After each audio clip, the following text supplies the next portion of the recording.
basic witch here to try all the pumpkin things. Okay, so I already tried all these pumpkin things, so to save you from a 25-minute video of me just chewing stuff, I'm here to provide the post-game analysis of what you gotta try and what you should skip. So everything I've tried, I have divided into 3 categories.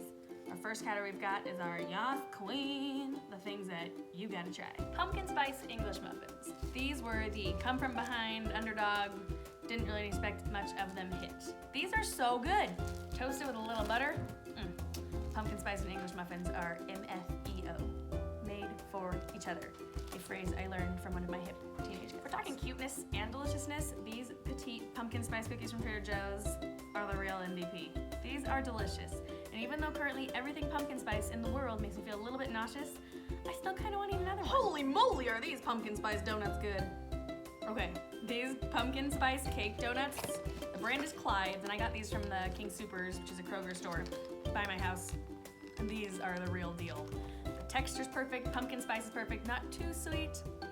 These are great. You gotta try these. Pillsbury pumpkin cinnamon rolls, the kind in the can that's like a little bit scary when you have to like hit it on the counter so it explodes.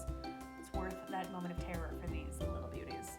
Well, they're gigantic beauties, and they are heavenly. I don't know what to tell you about these. I shouldn't like them. They're tortilla chips. Pumpkin tortilla chips. Why is this a thing? Tortilla chips don't need pumpkin in them. And yet, these are so good. They're just like a tiny bit sweet. It says they have cinnamon and nutmeg, and I don't know that I taste that much cinnamon and nutmeg, but whatever they did to them makes me unable to stop eating them. These were our palate cleanser whenever we ate something disgusting, which was very frequently. So we just kept eating these to put our taste buds out of their misery, and these are just fantastic. 10 out of 10, would buy again. I love these, which really doesn't make any sense because they honestly taste the way that I feel like potpourri would taste if I ate it. But they're just weirdly addicting.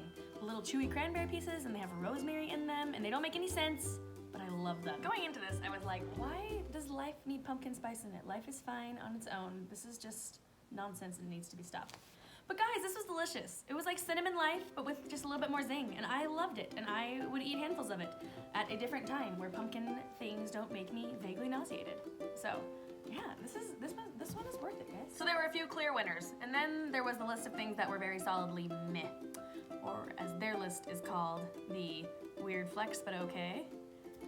Let's get into it. This pumpkin biscotti from Trader Joe's was almost good. It wasn't gross by any means, it just wasn't amazing. It's pretty dry and crispy and crunchy, which is not really my cookie MO. And pumpkin flavor wasn't very strong, definitely not very spicy. But I mean, they weren't gross. I would eat them if they were in my closet and it was 3 p.m. and my children were annoying me, I would probably still eat them. But if there were anything better in the pantry, even like just chocolate chips, I'd probably choose those, so meh. These are another item that was very solidly meh. These tasted like Pop-Tarts filled with pumpkin baby food. So the Pop-Tart part, good. Pumpkin baby food, no. There's not a lot of pumpkin spice going on, just kind of pumpkin puree. I might catch some heat for this, but these just weren't that good. I'm sorry. They are these pumpkin spiced madeleines from Trader Joe's, and they're fine. They're just, you know, kind of cakey and a little soft and not overwhelmingly pumpkin-y and just fine. And who wants to spend their life eating things that are fine? You're too good for that. Eat things that are delicious. These get a fine from me, but they get a Yacht Queen from my 18-month-old that eats nothing. He loved this, so I guess I should put them into my Yacht Queen column just because anything my 18-month-old eats is fantastic. I thought they were fine. They're like Nutri-Grain bars with pumpkin in them. I honestly couldn't really taste the difference between regular Frosted Mini Wheats and pumpkin spice Mini Wheats. So if you like Frosted Mini Wheats, you'll probably like these. I don't know. Another example of, did we really need to put pumpkin spice in that? And this time the answer is probably not. Up next, we have our very regrettable oh no category. Any Tommy Haverford fans out there? These are the products that I tasted and I regret it deeply. One taste was plenty. It was more than enough. I wish to never taste them again. I don't know what to do with them now in my house because I never want to eat them ever again.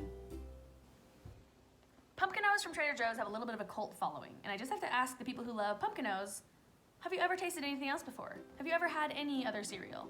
Do you know what cereal is supposed to taste like? These had the texture of pork rinds. They were just this weirdly crispy, but like hollow shell, and then the taste, oh, it was just the worst. I did not taste any pumpkin. I tasted some weird spiciness and then this weird savory flavor. These are truly terrible, and I don't even want to look at them ever again.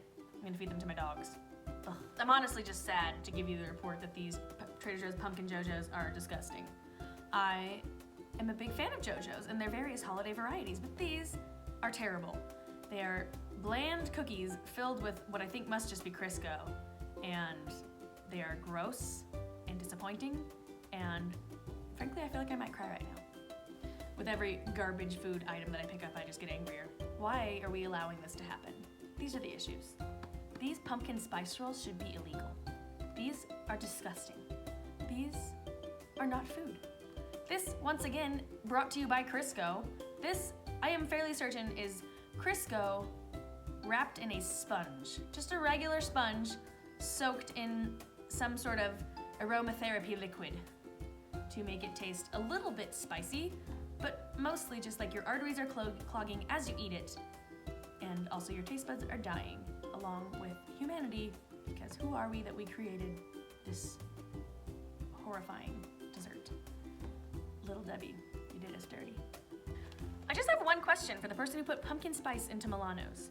Who hurt you? Why did you do this? What inspired you to melt some sort of chemicals into this bright orange concoction and put it inside of a perfectly good cookie? You have ruined my day. I hope that you feel pleased with yourself. This is another really heartbreaking report, honestly. These are from Trader Joe's, this pumpkin spice granola bar, and I was excited about it. I mean, I knew it wasn't gonna be a super sweet treat. It had dark chocolate and this granola situation underneath, but it was just terrible.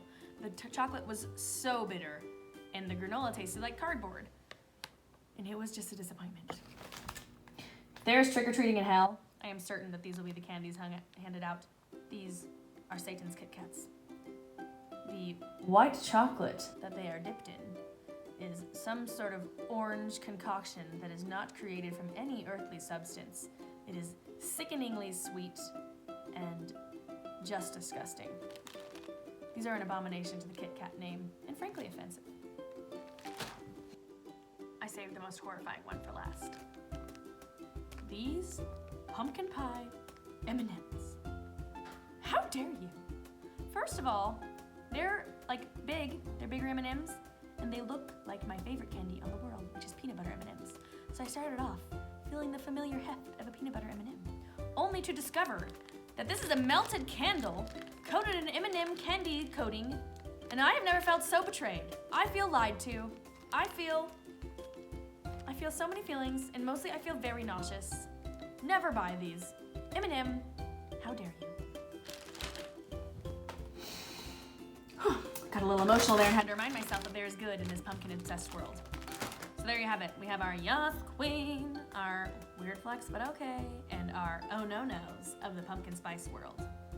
I'm still left facing many questions and many doubts about this world we live in, where we put pumpkin spice in everything. But I hope that this video provides you some clarity on what you should spend your time and your money and your precious taste buds on. Happy Halloween and happy pumpkin spice season. I'm so hot. Where's my pumpkin spice deodorant?